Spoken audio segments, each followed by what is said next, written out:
Good morning. Today we will study Lagrange's theorem and its consequences. Lagrange's theorem states that the order of a subgroup is a divisor of the order of group. We know that order of a group is nothing but the number of elements in a group. So if G is a finite group and H is a subgroup of G, then we may say number of elements in H divides the number of elements in G. Order of H divides the order of G. Moreover, the number of distinct left cosets of H in G is number of elements in G upon number of elements in H, or the order of G upon order of H. Let A1H, A2H, ARH denote the R distinct left cosets of H in G. Then for each A in G, we have AH equal to AIH for some I. Also, by first property of cosets, we know that A belongs to AH. Thus, each member of G belongs to one of the cosets AIH, either to A1H or A2H or ARH. So, we may express G as the union of these cosets A1H, A2H and ARH. So, we may write G equal to A1H union A2H union ARH. Also, fourth property of cosets says that either two left cosets are identical or they are disjoint, means their intersection is empty. So, by the fourth property of cosets, this union is disjoint. So, we may say that number of elements in G is equal to number of elements in A1H plus number of elements in A2H plus dash dash dash number of elements in ARH. Since number of element in AIH is equal to number of elements in H for each I, therefore number of elements in A1H is number of element in H, number of element in A2H equal to number of element in H, number of element in ARH equal to number of element in H, and this is R times. So we may write number of elements in G is equal to number of R times number of element in H. So it means order of G is equal to R times order of H, means order of H divides order of G. Thus we conclude that the order of a subgroup is a divisor of order of a group. Also we may write it as R equal to order of G upon order of H. That is, the number of distinct left cosets of H in G is nothing but order of G upon order of H, because here R is A1H and A2H and ARH, number of cosets in G, and this result may be proved similarly for right cosets as well. Thus, a group of order 12 may have subgroups of order 12, 6, 4, 3, 2 and 1, but no others, because order of a subgroup is a divisor of order of a group. The converse of Lagrange's theorem is not true, because a group of order 12 need not have a subgroup of order 6. Next is, in a finite group, the order of each element of the group divides the order of the group. Means order of A divides order of G, in particular A raised to power order of G is equal to E. Let G be a finite group of order n. Let m be the least positive, m be the order of an element A. We know that the order of an element is the least positive integer such that A raised to power that integer is equal to E. So here m is the order of an element A and m is the least positive integer, therefore A raised to power m is equal to E. And this implies A square, A cube, A raised to power m minus 1, A raised to power m are all distinct and forms a subgroup. And we have learned by Lagrange's theorem that order of a subgroup divides order of a group. Therefore, since this group is of order m, therefore m divides n. N is the order of a group G. Hence, the order of a is a divisor of the order of the group. So, order of each element of the group divides the order of the group. Because m divides n, therefore we may write n equal to mk, where k is positive integer. So, a raised power n is equal to a raised power mk, and this is equal to a raised power m whole raised power k. A raised power n is nothing but a raised power order of g, and this is equal to a raised power m is e. E raised power k is k. Therefore, a raised power order of g is equal to identity element of the group. Now, groups of prime order are cyclic. Suppose that G has a prime order. Prime means the number which is divisible by 1, the number itself. It is not divisible by any number like 2, 3, 5, 7, dash dash and so on. Let A belongs to G and A is not equal to E. Since the order of an element divides the order of a group, therefore we say that order of A divides order of G and order of A is not equal to 1 because A is not an identity element. Thus, order of G is equal to order of A equal to order of G because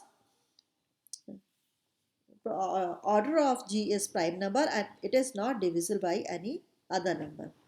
This implies order of the cyclic group of G generated by A is equal to order of a group. Means G is identical with the cyclic subgroup generated by A.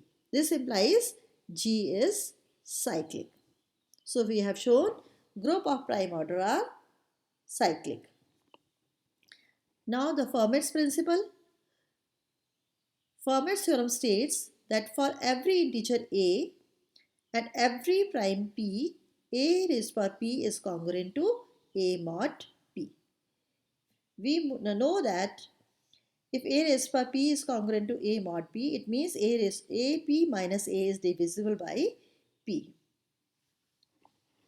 Let G be the set of non-zero residue classes of integers modulo the prime P.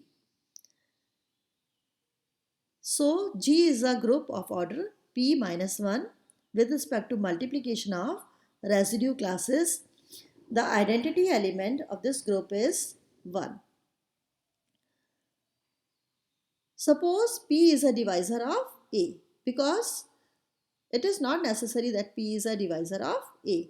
There are two cases if P is a divisor of A or P is not a divisor of A. So we have considered first case as suppose P is a divisor of A. So in this case, residue class A is equal to residue class of 0. So residue class of A is not an element of G. Since P divides A, it must also divide A raised power P. Therefore, P must also divide A raised power P minus A. And this implies A raised power P is congruent to A mod P by definition. Now, second case is suppose P is not a divisor of A. In this case, residue class of A is not equal to residue class of 0 because P is not a divisor of A. And so, residue class of A is an element of G.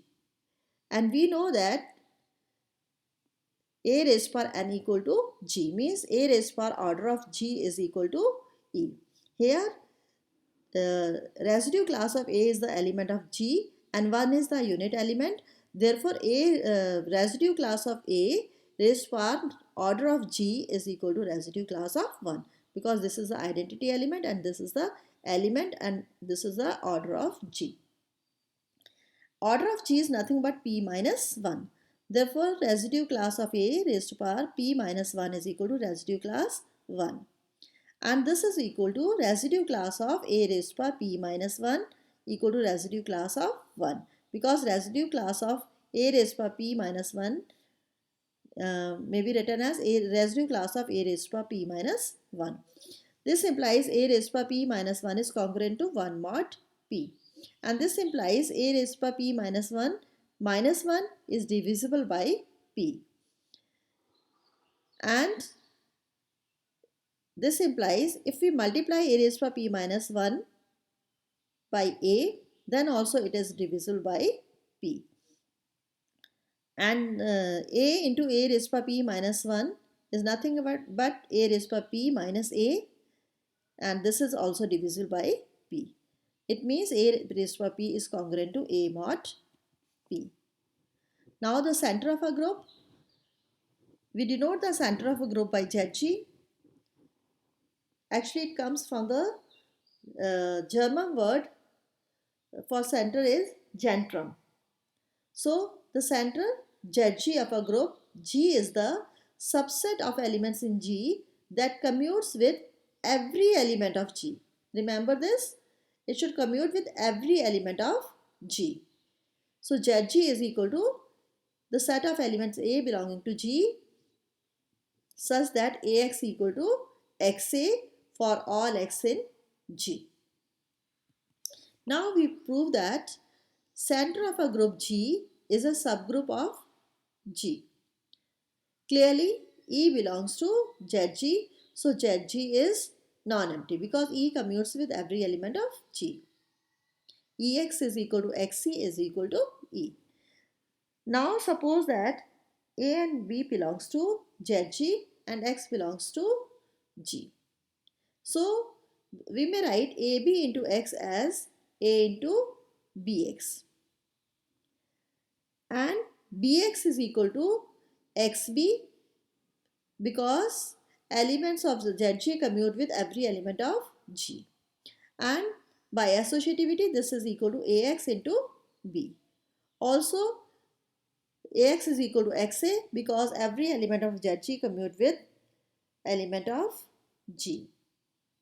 And this is equal to X into AB by associativity. So we have proved that AB, X is equal to X into AB. It means AB commutes with X. But X is an element of G, and we know that every element of ZG commute with every element in G. Therefore, AB belongs to ZG. I want to remind one thing. To prove any subgroup, any subset to be a subgroup of a given group, we need to prove that if A and B are any element of a subgroup, then their product is also in that subgroup. If A is any element of a subgroup, then its inverse, A inverse, is also in subgroup. If these two conditions are satisfied, then that subset is a subgroup of G. So to prove that any subset is a group G, any subset to be a subgroup, we need only two properties. Their product of two elements should be in that set, and the inverse of each element of the set should also belong to that set.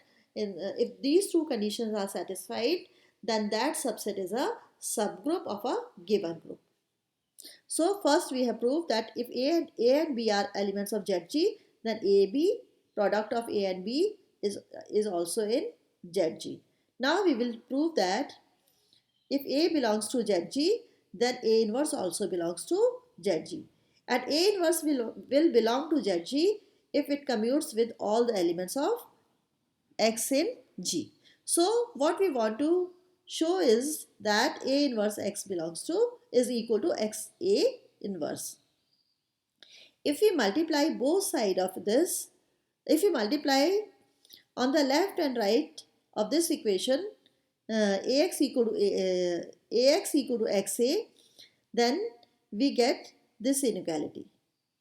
We know that AX is equal to XA because A is the element of ZG and X is the element of G. And elements of ZG commute with every element of G, therefore AX is equal to XA. Now we pre-multiply and post-multiply both sides of this equation by A inverse. So A inverse into AX into A inverse. A inverse into XA into A inverse. By associativity, we may write A inverse A equal to X inverse into X inverse, and this side A inverse X into A inverse. But A inverse A is the identity element because A is also the element of G. So A inverse is equal to A inverse A is equal to identity element. So E into X, A inverse X into E. This A inverse is E, this A inverse A equal to E. And E into X is X into A is X. So we are left with X, A inverse equal to A inverse X. It means A inverse commute with each element of G, and it means A inverse belongs to ZG whenever A belongs to ZG. So both the conditions are satisfied. Therefore the set ZG satisfies both the conditions, and therefore ZG is a subgroup of G. Hence the center of a group G is a subgroup of G. Next is centralizer of A in G. Let A be a fixed element of a group G. The centralizer of A in G, Ca is the set of all the elements in G which commutes with A. Here A is the fixed element. So Ca is equal to G belonging to G such that Ga equal to Ag, and A should be the fixed element. Now for each A in a group G, the centralizer of A is a subgroup of G. Its proof is simple and may be proved as the proof of the center of a group is a subgroup of G. Following the same pattern, we may prove that centralizer of A is a subgroup of G. Now the Lagrange's theorem has been around more than 200 years, longer than group theory itself. It's very surprising. Lagrange stated his version of theorem in 1770, but the first complete proof was given by Abati some 30 years later. This theorem was not originally stated in a group theoretic terms. Thank you.